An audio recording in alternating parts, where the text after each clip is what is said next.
Hi boys and girls, welcome to our math lesson today. So we are going to be talking about another multiplication strategy. You need your math notebook open up to your strategies notes that you did last week. You also need your additional practice workbook opened up to page 5 and a pencil.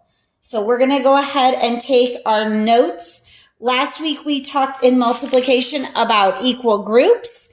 Remember, the first factor was the number of groups. The second factor is how many in each group, and then we got our product. We also talked about repeated addition.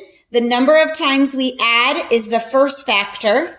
The number we add is the second factor with our product.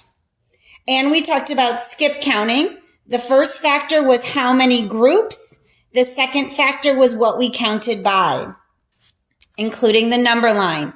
So today we're going to take another strategy called arrays. Arrays. And arrays are one of the more popular ways students like to multiply, but you have to make sure that you're organized. So when you're doing an array, it's a good idea to use a piece of notebook paper to help you stay organized. All right. An array uses rows, which go across, and columns, which go up and down to help us when we are multiplying. Okay, so rows go across, columns go up and down. So let's use our example that we've been using of 3 times 4. The 3 is going to tell me how many rows, and the 4 tells me how many columns. So we say rows times columns. And that is very, very important when you are multiplying. You need to remember it's rows times column. So we're going to make 3 rows with 4 in each. So my first row has 4 in it. And notice how I'm using my lines on my notebook paper to keep me organized. I make another row with 4 and a third row with 4. So notice that my rows are lined up neatly and my columns are lined up with spaces. You need to make sure that you're using your notebook paper and lining up properly. So now we have 3 rows and we have 4 columns.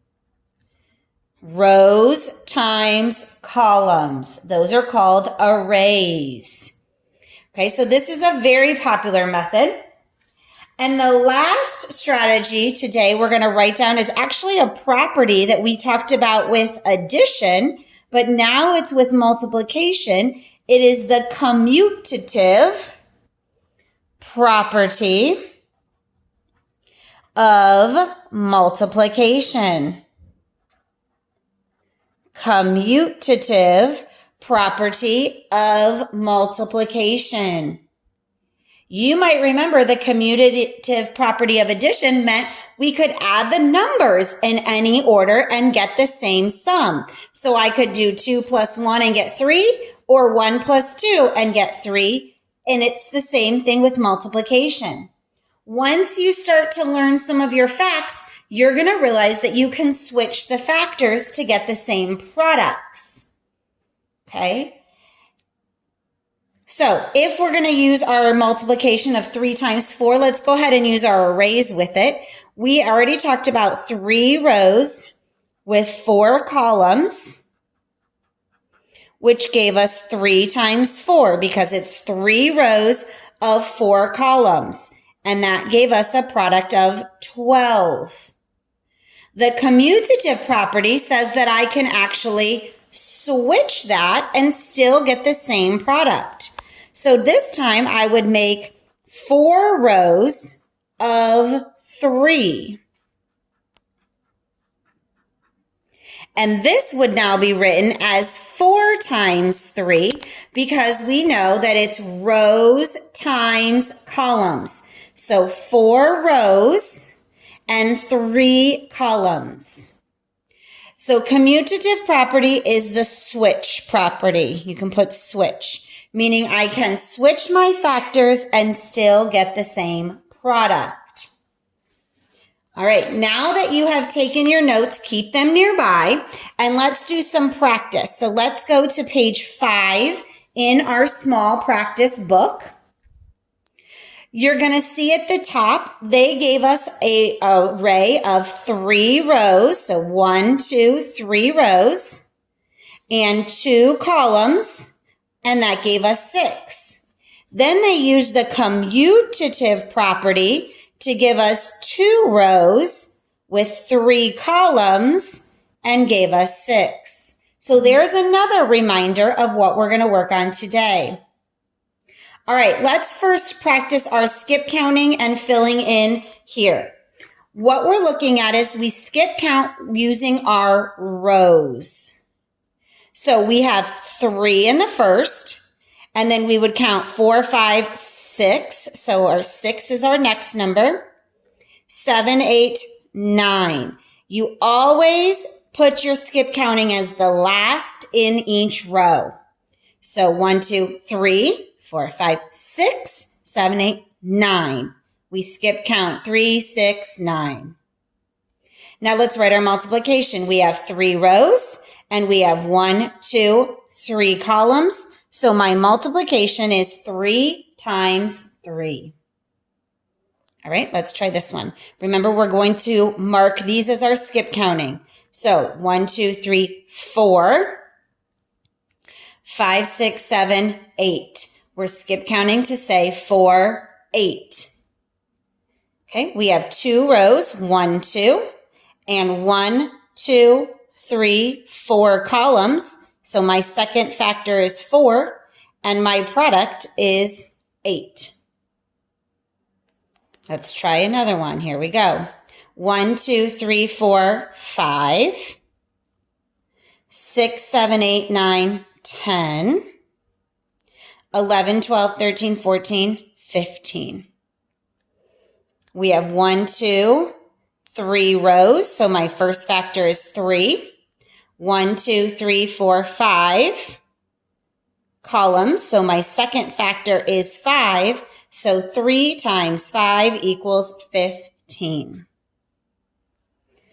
All right, let's now practice drawing our own arrays. We need to make 3 rows with 4 columns. So 3 rows with 4 in each. So let's check. 1, 2, 3 rows. 1, 2, 3, 4 columns. And then I can count to see my product. 1, 2, 3, 4, 5, 6, 7, 8, 9, 10, 11, 12, or 4, 8, 12. My product is 12. Now look what they did here. They used the commutative. We swapped our factors. So now I'm going to go 4 rows.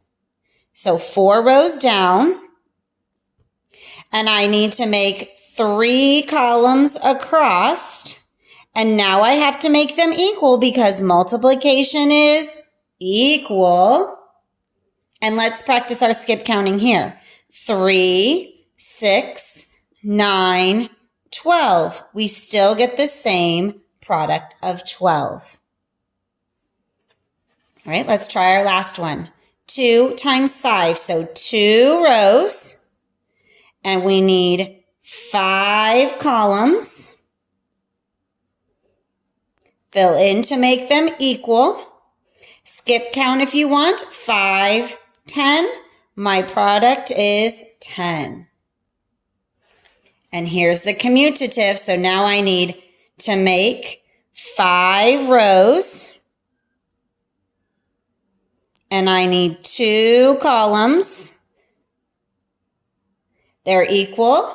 And now we're going to skip count 2, 4, 6, 8, 10. We still get a product of 10. All right, use your notes and your practice to help you today with your lesson.